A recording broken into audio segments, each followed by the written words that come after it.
Welcome back. In this video, we are going to cover the assertion and reason questions from breathing and exchange of gases, which appears to be very easy, but a simple logic, wrong logic in the question can spoil the whole game and can give you the wrong marking. So please be with me in this video and let's see how this is going to unfold. Okay, so coming to question number 1, the assertion says during inspiration intrapleural pressure becomes more negative. जब हम सांस लेते हैं तो उस वक्त इंट्राप्लूरल pressure जो होता है वो नेगेटिव हो जाता है. Explanation says expansion of thoracic cavity increases lung volume. Expansion of thoracic cavity increases lung volume, ये तो क्लियर है, ये हमने पढ़ा है अभी पिछली वीडियो में, ठीक है. एंड जैसा कि आप असर्शन रीजन में जानते हैं, the options are both A and R true, तो आप ए लगाएंगे and R is the correct explanation of A. B option आपका सही होगा जब A and R true but R is not the correct explanation of A. C option सही होगा when R is true but R is false, but A is true but R is false, and D option होगा when A is false but R is true. Let's see. A is the correct answer. Yes. What happens is when the expansion of thoracic cavity increases lung volume, ठीक है, lung volume बढ़ता है जिसके कारण अंदर का जो इंट्राप्लूरल जो आपका प्रेशर है वो नेगेटिव होता है या कम हो जाता है और इंस्पायरेशन होता है. ठीक है, बाहर का प्रेशर ज्यादा होता है, अंदर का प्रेशर कम हो जाता है, इंट्राप्लूरल प्रेशर, जिसके कारण atmospheric air can enter into your lungs. During inspiration, thoracic cavity expands due to contraction of diaphragm and external intercostal muscle. This we have covered in video number 19. So keep watching the video number 19, 20 और ये 21. इसमें सारे concepts एक दूसरे से interlinked हैं. This makes intrapulmonary pressure more negative, helping the lungs to expand, as I explained to you. Okay. Coming to question number 2. और NEET का ट्रैप है कि students always confuse between intrapulmonary pressure and intrapleural pressure. ये दोनों में बहुत ज़्यादा confusion होती है, इन दोनों को बिल्कुल क्लियर रखिए और पिछले वीडियोस मैंने जैसा बताया देखिए, दोनों की मीनिंग लिखी गई है, किस कॉन्सेप्ट में दोनों यूज होते हैं, सारा मैंने बता रखा पिछले वीडियोस में. Coming to question number 2. Which of the following conditions will show maximum oxygen unloading at tissues? किस कंडीशन के तहत सबसे ज्यादा अनलोडिंग ऑफ ऑक्सीजन होगा टिश्यूज पे? When the temperature is low and PCO2 is low, high pH and low H+ concentration, high temperature, high PCO2, low carbon dioxide concentration. देख लीजिए options को अच्छे से. इस तरह के जब क्वेश्चंस आए आपको ऑप्शंस को बहुत बारीकी से पढ़ना है, मैच करना है क्वेश्चन के साथ, which one is the suitable match for the answer, and then you have to tick. And the correct answer is answer C. When the temperature is high and the PCO2 मतलब carbon dioxide का concentration ज्यादा होगा, उस वक्त क्या होगा कि carbon dioxide, as I told you and I keep telling you, carbon dioxide will compete for the active sites of hemoglobin, due to which oxygen won't be able to bind with hemoglobin and it will be released from the tissues. Okay. High temperature, high PCO2 reduces the affinity of hemoglobin for oxygen, thereby promoting the release of oxygen from the tissues. Why this is important? Why ये question important है? क्योंकि इसमें बहुत से effect. ठीक है, such combinations are known, are commonly used to test Bohr's effect. ठीक है, Bohr effect है ये कि जब हाई एफिनिटी की कोई चीज रहती है एंजाइम के पास में या किसी एक बाइंडिंग पॉइंट के पास में, तो वो बाइंड करती है as compare to the low binding affinity. ठीक है. Coming to question number 3. A person suffers damage to alveolar walls leading to fusion of adjacent alveoli. The most likely effect would be. हुआ क्या कि एक person है जिनके alveoli के walls जो हैं वो डैमेज हो गए हैं और एक एल्वियोलाई दूसरे से फ्यूज हो गई है, मतलब एडजेसेंट एल्वियोलाइज की फ्यूजन हो गया है. इस इफेक्ट को मतलब किस तरह से आप देखेंगे? So the answer are increased diffusion surface area. ऐसे कंडीशन में सरफेस एरिया जो डिफ्यूजन सरफेस एरिया वो इंक्रीज कर जाएगी, गैसीय एक्सचेंज की एफिशिएंसी रिड्यूस हो जाएगी, ऑक्सीजन कैरिंग कैपेसिटी बढ़ जाएगी या रेजिडुअल वॉल्यूम क्लियरेंस बढ़ जाएगा. क्या होगा? इस इसमें सीधा सीधा होगा reduced gaseous exchange efficiency, gaseous exchange की इफिशिएंसी घट जाएगी। कैसे? Destruction of alveolar wall reduces the total respiratory surface area. जब एल्वियोलर वॉल्स का डिस्ट्रक्शन हो जाएगा और वो एक दूसरे से फ्यूजन उनका हो जाएगा, तो जो रेस्पिरेटरी सरफेस एरिया है ना, वो रिड्यूस हो जाएगी, जिसके कारण गैसियस एक्सचेंज की इफिशिएंसी भी रिड्यूस हो जाएगी। कॉन्सेप्ट लिंक, ये जो है कॉन्सेप्ट का लिंक ये है, मतलब कहने का मतलब ये है कि ये पूरी की पूरी कंडीशन एम्फाइजेमा की तरह दिखती है। एम्फाइजेमा में भी एल्वियोलाई के वॉल्स जो एक दूसरे के साथ फ्यूज हो जाते हैं, ठीक है, डैमेज हो जाते हैं एल्वियोलाई के वॉल, जिसके कारण फ्यूजन दिखती है। तो आपको एम्फाइजेमा की डेफिनेशन याद रखनी है, this whole condition looks like that. Coming to question number 4, which of the following is the correct order of structures through which air passes during inspiration? जब आप सांस अंदर लेते हो तो उस वक्त कहाँ से चलकर एयर, मतलब किन ऑर्गन से स्टार्ट होकर किन ऑर्गन्स तक पहुंचती है? What is the passage of air? And the option are pharynx, larynx, trachea, bronchioles and bronchi. Larynx, pharynx, trachea, bronchi, bronchioles. Nasal chamber, pharynx, larynx, trachea, bronchi. Nasal chamber, larynx, pharynx, trachea, bronchi. Larynx और pharynx में ना बहुत ज़्यादा बच्चे confuse होते हैं। उनको लगता है कि मतलब अगर नहीं सही से पढ़ा है स्ट्रक्चर तो उनको लगता है दोनों ऑलमोस्ट, उनको कंफ्यूजन होती है और लगता है कि सिनोनिम्स की तरह यूज करने लगते हैं। So the correct answer here is that when you inhale the air passes from your nasal chamber to the pharynx, to the larynx, to the trachea and then to the bronchi। ठीक है, air normally passes through nasal chamber, nasal chamber से pharynx की तरफ move करेगा, pharynx से larynx की तरफ, larynx से ट्रैकिया की तरफ और ट्रैकिया से ब्रोंकाई, ब्रोंकाई, ब्रोंकाई से ब्रोंक्यूल्स एंड ब्रोंक्यूल से एल्वियोलाई में जाएगा। फेरिंग्स पोजीशन, लेरिंग्स, जल्दीबाजी में आप लेरिंग्स फेरिंग्स की पोजीशन ही इंटरचेंज कर देते हैं, जिसके कारण क्या होगा कि सी और डी में कंफ्यूज होंगे और सी की जगह डी लगाकर चले आएंगे। So be careful in this point of view. ठीक है, इस पॉइंट पर बहुत ही आप केयरफुल रहे, don't exchange any position of these organise.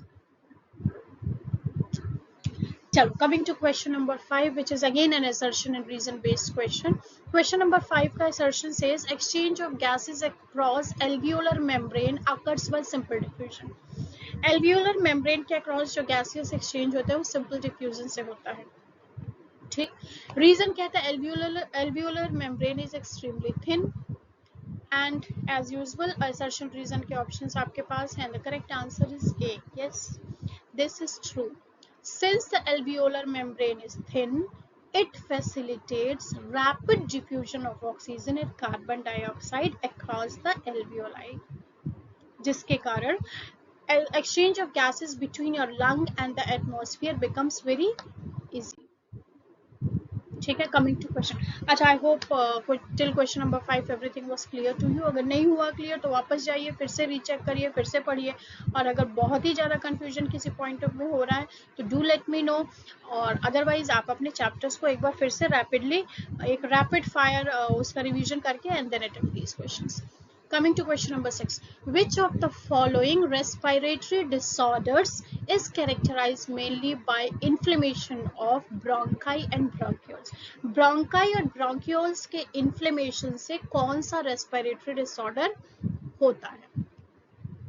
Emphysema, asthma, fibrosis, pneumothorax. What happens? And the answer is asthma. ठीक है, एम्फाइजेमा जैसा कि आपको बताया एल्वियोलर वॉल के डैमेज से होता है। ठीक है, एल्वियोलाई के वॉल्स डैमेज हो जाते हैं तो उससे फ्यूजन ऑफ एल्वियोलाई से होता है। Asthma happens when there is inflammation in the bronchi and bronchioles. Okay, asthma involves the inflammation and narrowing of the bronchi and bronchioles causing breathing problem. Common confusion क्या है कि usually students think that even asthma happens, asthma disease होती है alveoli के damage होने से। ऐसा नहीं है, अस्थमा और एम्फाइजेमा में आप कंफ्यूज नहीं करेंगे। ठीक है, चलिए, coming to question number 7, which statement regarding transport of oxygen is correct? Oxygen transport को लेकर कौन सा स्टेटमेंट सही है? All oxygen is transported dissolved in plasma, सब प्लाज्मा में डिजॉल्व होकर ट्रांसपोर्ट होते हैं। ऑक्सीजन जो है ऑक्सी हीमोग्लोबिन के फॉर्म में टिश्यूज में जाता है। Haemoglobin increases oxygen transport efficiency of blood. ठीक है, हीमोग्लोबिन जो है वो ऑक्सीजन एफिनिटी एफिशिएंसी बढ़ाता है। ये oxygen transport is independent of PO2। Correct answer is haemoglobin increases oxygen transport efficiency of blood. ठीक है, because hemoglobin is the one which transports oxygen. Hemoglobin allows the blood to carry significantly more oxygen than plasma alone. ठीक, wrong option देख लीजिए एक बार. Only small fraction जो plasma में कह रहे हैं, तो प्लाज्मा में बहुत थोड़ा सा ऑक्सीजन डिजोल्व होकर ट्रांसपोर्ट होता है. ऑक्सी हीमोग्लोबिन जो है वो मेनली लंग्स में बनती है, टिश्यूज में नहीं बनती है. And oxygen transport strongly depends upon PO2. अगर इसमें जो लिखा है ना option D, independent of PO2, it is not independent of PO2, it is hugely और highly dependent on PO2. PO2 बढ़ेगा, ऑक्सीजन एफिनिटी बढ़ जाएगी. ठीक है. Coming to question number 8, which of the following would directly stimulate respiratory center most strongly? ठीक है, respiratory centre को कौन स्टिमुलेट करेगा directly? Decrease in blood nitrogen concentration, increase in blood bicarbonate alone, increase in hydrogen ion concentration, increase in oxygen affinity of hemoglobin. Which one? Answer is increase in hydrogen ion concentration. ठीक है, ये हम लोग पढ़ चुके हैं video number 19 में, ये कॉन्सेप्ट पढ़ा था. Increase in hydrogen ion concentration stimulates the chemoreceptor and activates the respiratory center. This we have covered. This concept we have covered in video number 19, 20 और 21 में भी कवर कर रहे हैं. तो हाइड्रोजन आयन की कंसंट्रेशन अगर बढ़ेगी तो वो कीमो रिसेप्टर्स को, जो रेस्पिरेटरी सेंटर में कीमो रिसेप्टर्स है, उनको स्टिमुलेट करके एक्टिवेट कर देता है. Respiratory regulation is influenced mainly by CO2 and hydrogen ion. जो respiration है ना, this whole process is actually influenced, or you can say is regulated by the concentration of carbon dioxide and hydrogen ion. क्यों? क्योंकि oxygen के comparison में carbon dioxide है higher affinity. और मैंने अभी कल के वीडियो में, मीन्स वीडियो नंबर 20 में आपको एक बात बताई थी कि इन द एटमॉस्फेयर नॉर्मली जो नॉर्मल एयर आपके चारों तरफ है उसमें कार्बन डाइऑक्साइड और ऑक्सीजन हाई ही है. ठीक है, वो आप कहीं भी डिनाई नहीं कर सकते हो कि यहाँ पर कार्बन डाइऑक्साइड नहीं है, यहाँ ऑक्सीजन नहीं है, वो है ही. तो उस वक्त उस नॉर्मल कंडीशन में हम कंपैरिजन कर रहे हैं. We are not comparing a condition where we have close the door and ignited stove और उसके बाद वहाँ पर पूरा कार्बन मोनोऑक्साइड भर गया रूम में. हम वो कंडीशन की बातें नहीं कर रहे. That is an exceptional situation. वो एक्सेप्शनल इसलिए कह रहे हैं क्योंकि वो सिचुएशन नॉर्मल सिचुएशन नहीं है. हमेशा आप क्लोज रूम में अंगीठी जला के नहीं बैठते हो. ठीक है, तो यहाँ पर नॉर्मल एटमॉस्फेयर में जब आपको और कार्बन डाइऑक्साइड और ऑक्सीजन अगर है तो क्या चीज रेगुलेट करेगी? रेस्पिरेटरी सेंटर को. जाहिर सी बात है, since carbon dioxide have higher affinity for haemoglobin and carbon dioxide is transported as in the form of carbonate ion. मतलब कि वो कार्बन डाइऑक्साइड जो वाटर के साथ मिलकर कार्बोनिक एसिड बनाता है, carbonic acid then forms bicarbonate ion and hydrogen ion. ठीक है, तो हाइड्रोजन आयन और CO2 एक्चुअली गवर्न्स द और you can say regulate the respiratory centre. Coming to question number 9, which is match the following. इसमें ये definitions मैं आपको video number 19 में पढ़ा चुकी हूँ. Tidal volume, inspiratory reserve volume, vital capacity and residual volume, ये सब क्या है. तो आप ऑप्शंस देख लीजिए and the correct answer is P का 2 है. मतलब टाइडल वॉल्यूम है एयर इंस्पायर्ड और एक्सपायर्ड ड्यूरिंग नॉर्मल ब्रीदिंग. जब नॉर्मल ब्रीदिंग आप करते हैं तो उस वक्त जो एयर आप इनटेक करते हैं या एयर एक्सहेल करते हैं, that is known as tidal volume. Q का 1 है. Inspiratory reserve volume is the additional air inspired forcibly. मतलब कि जब आपने नॉर्मली सांस ले ली और थोड़ा सा और खींच के सांस ले लीजिए, तो जो वो थोड़ा सा और सांस लेते हैं, that is inspiratory reserve volume. Then vital capacity. Vital capacity is the maximum air expired after maximum inspiration.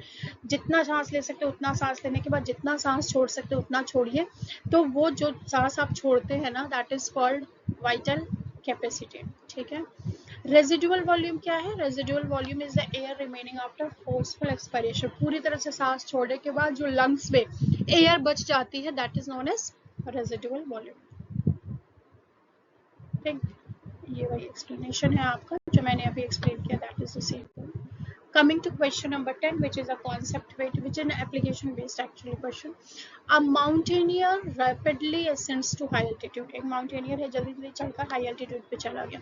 Which immediate physiological response is more likely? जब when he reaches the high altitude, what will happen immediately?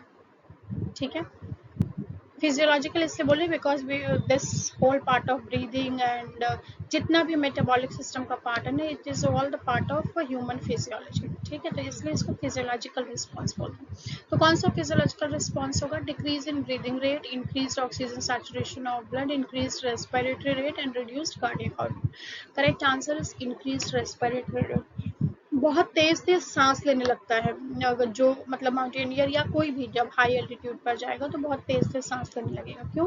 क्योंकि high altitude पर atmospheric oxygen reduce हो जाती है, जिसके कारण respiratory rate जो है वो बढ़ जाता है, जिससे कि चूंकि एटमॉस्फेयर में कम ऑक्सीजन है तो जितना ज़्यादा तेज सांस लेंगे तो ज़्यादा से ज़्यादा ऑक्सीजन आप इनटेक कर पाएंगे and you will be able to supply more of oxygen to your organs, ठीक है, so that your organs will not become deprived of oxygen. Students को कंफ्यूजन क्या होती है? Students often think oxygen saturation increases due to faster breathing, but initially oxygen availability remains low. बच्चों को ये लगता है कि ऑक्सीजन की सैचुरेशन ब्लड में जो है ना वो ज़्यादा हो जाएगी जब फास्ट ब्रीथिंग होगी, तो वो आंसर नंबर बी लगा के आते हैं। तो ये कंफ्यूजन आपको नहीं होनी चाहिए, आप इस कॉन्सेप्ट को बहुत क्लियर रखें। Okay, so these were the 10 questions for today, and these were some advanced questions from what we covered in video number 19 and 20, but concepts थोड़े थोड़े वहाँ पे हमने आपको बताए हुए हैं और अच्छे से बताए हैं। तो आप ऐसा करिए कि इसको वीडियो को आप रिवाइज करिएगा। If you have thoroughly understood everything, then your preparation is okay, but if you have failed to understand any of the concepts and if you feel that you need more clarity, go and revise your chapter breathing and exchange of gases. If you want me to do something for you regarding that, do let me know in the comment, so that we can improve and we can provide more concepts to you. And be with me in all the videos. Keep watching, keep revising your concept, and keep preparing towards your higher scores and maximum possibility of getting selected, ठीक है। जितना जल्दी आप जितना ज़्यादा practice करेंगे उतने ही आपके चांसेस हायर होते चले जाएंगे selection के। And I have promised you that I will take you step by step towards your success in NEET 2027. But for that you have to keep watching my videos, be with me, comment and let me know what is your progress or what else do you want. चलिए rapid fire revision एक बार देख लेते हैं। इन सारे concepts को मैंने आज थोड़ा सा न्यू चेंजेस किए हैं। And the concept is quite expiration is passive. Quite expiration मतलब एक्टिव पैसिव मैंने बताया था, फोर्सफुल नहीं, साइलेंटली जब आप सब काम धाम कर रहे हो, जब आप सो रहे हो उस वक्त जो एक्सपायरेशन इंस्पायरेशन हो रही है, that is an passive process. Most CO2 travels as bicarbonate ion. Maximum CO2 जो है वो बाइकार्बोनेट आयन की तरह, पहले CO2 जो है वाटर के साथ मिलकर बाइकार्बोनिक एसिड बनाते हैं, bicarbonic acid breaks into bicarbonate ion and hydrogen ion. Carbon monoxide forms carboxy hemoglobin and what does carbon dioxide form? Carbon dioxide forms carb amino hemoglobin. Okay, oxygen diffuses due to pressure gradient. Higher pressure से lower pressure की तरफ oxygen move करती है, ठीक, और यही phenomenon है आपके एक्सचेंज ऑफ गैसेस के। Surfactant reduces the surface tension of alveoli, ठीक है, जिसके कारण एल्वियोलाई कोलैप्स नहीं करती है। Chloride shift maintains ionic balance. Chloride shift जो है आयनिक बैलेंस मेंटेन रखता है, जिसके कारण एक्सचेंज ऑफ गैसेस प्रॉपर्ली होता है। Respiratory rhythm centre is present in medulla oblongata, ठीक है। So these are some of the concepts जो कि मैंने वीडियो 19 और 20 में भी कवर किया था, उसको थोड़ा सा यहाँ पर आपको रैपिड फायर रिवीजन करा दिया, जिससे आपको अगर कहीं गलती से भूल भी रहा हो तो you can revise it. Okay, चलिए, so comment your progress and tell us what did you like the most in the video and what else do you want to learn. Thanks for watching. Don't forget to subscribe to my channel so that we both can help you improve your preparation and score step by step. Thanks for watching.